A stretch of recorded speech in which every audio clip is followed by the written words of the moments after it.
It's BBC Radio 6 Music for Friday morning, and time now to reveal 6 Music's number one album of 2013. And the album is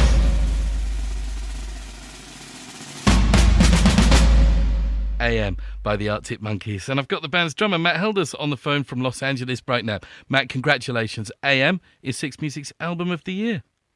Thank you very much.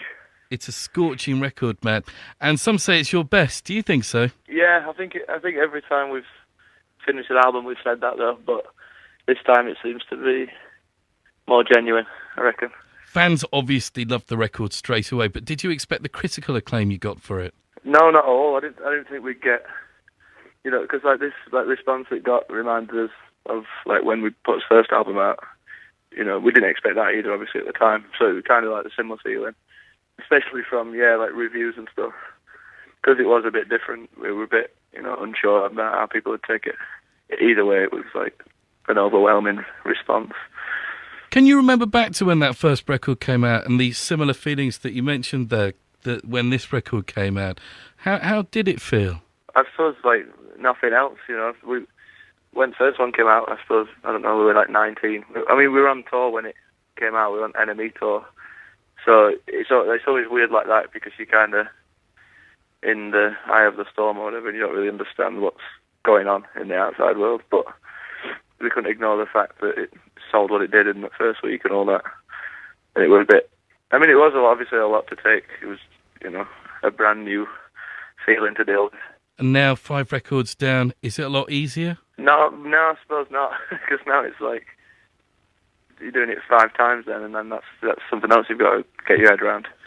It's the fans that you make music for first and foremost, but do you still read the reviews? Not really. Like, don't go looking for them. I think like people will send them as sometimes if it's like well written or it's funny or interesting, or even a bad one if it's funny. I read a review of a gig the other day that said they got a new drummer. Said the new drummer sailed into the songs pretty well. So that was good. Have you met him? And that was from a gig like 3 days ago. What's he like then, that guy? I don't know what it is. I don't know if I put too much weight on and he didn't recognise me. Is that the high life living in the States? That's it. That's what it's done. Burgers and milkshakes. What's your best work with the Arctic Monkeys?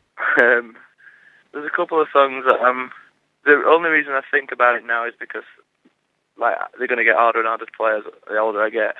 Like the fast ones, like Brainstorm and Pretty Visitors. They're like ones where I've like dug my own grave on them ones by coming up with like something that I'm definitely not going to be able to play in 10 years. Chances are I'll get arthritis and won't be able to play them songs. But as the recording, I'm proud of those two. I mean, there's a lot. That's just because they're fast and impressive. But for me, that's not the most impressive thing. About being a drummer. I think playing for the song and doing something like tasteful and not showing off is more important than doing as many fills as you can. It just took me a long time to realise that. Do your beginnings in Sheffield feel like a long time ago now, Matt? I suppose when we go back there, it's kind of like it's the same friends we've got as we had then, so it's easy to kind of remember what it was like. I mean, it is a long time ago. It's like since we started the band, it's like 10 years, but I suppose it's gone really quickly. Do those friends realise, Matt, that you are in an amazing band, one of the best bands in the world? If they do, they don't tell us. But they're quite like proud and protective over us. It's probably our fault that they just hate every other band, just by default. So this new record then, AM, it features some amazing guest appearances from Josh Homme, from Elvis Costello's drummer Pete Thomas, Bill Ryder-Jones from The Coral as well. How did you pick your guests on this one? Pete Thomas, he stepped in when I broke my hand. He came into we knew him through, his daughter was in a band that played with us a few times on a few tours. Obviously we were all fans of what he'd done before, and we knew when we were recording in LA, we knew he lived there now, so it was like, we thought he'd be a good person to just, sit in for me while they were writing and stuff, and so they didn't have to kind of lose the momentum that we got going with, like, ideas that we'd already had. He, did some of the early demos, but then the bits of him that remain on it is just, percussion on Mad Sound, and then by the time I'd recovered, we did the drums again, and, rewrote some of it. Mm-hmm. What about Josh? We just kind of asked him to come down and do backing vocals on things, and it's like an excuse for him to come down and have a listen and tell us what he thinks as well. You know, we'll respect his opinion quite a lot through being fans of what he's done, and then from working with him on Humbug.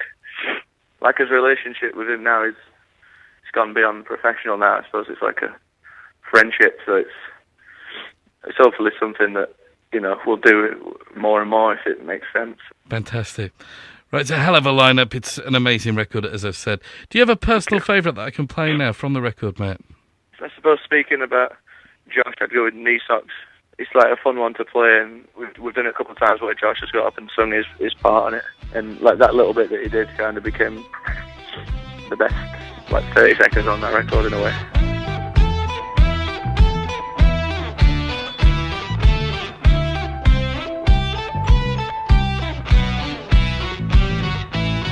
That one personally picked by Matt Helders this morning from Six Music's #1 album of the year, The Brilliant AM. That was Knee Socks. And Matt's on the phone from Los Angeles right now. Do the American audiences love the same songs as audiences back home here? No, it's different actually. In America is where we kind of usually, or so far, have like tested out new stuff quite a lot, and a lot of the crowds here, it's like the first place we played Are You Mine, and like B-sides like Evil Twin. And that American crowd seems to go for them a little bit more. Usually, like, the English fans have got such a, like, connection with that first record. I mean, it's expecting a lot for them to kind of forget about that and new songs become their favourites. But I think now, there's, like, even younger fans there now that probably, you know, were about 10 years old when this first album came out. So it's hard to tell, really, now. It's a scary thought. 10 years on then, Matt. Yeah. And you've announced that you'll play at the Brit Awards in February, so I take it you consider the Brits still quite important for you. I think they've asked us before, and we've always been quite funny about award shows. Yeah.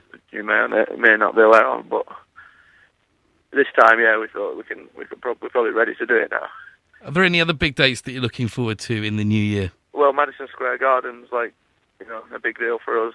Doing that in New York in February. I mean, it's pretty much like the most famous venue in the world, I suppose. I didn't think we'd ever, you know, sell that one out. Would you love to go back to Glastonbury at some point? Yeah, I think we should probably leave it a while, though. Like a reunion. We'll do the Sunday when we're 60 years old. Fair enough, good thinking. Matt, what are you doing for New Year's Eve? Maybe going out to Joshua Tree. I haven't made any plans yet, but it's what I did last year, and it was a great time. Oh yeah, there's a few places out here in like around LA that you can go that, you know, a good time on New Year's Eve.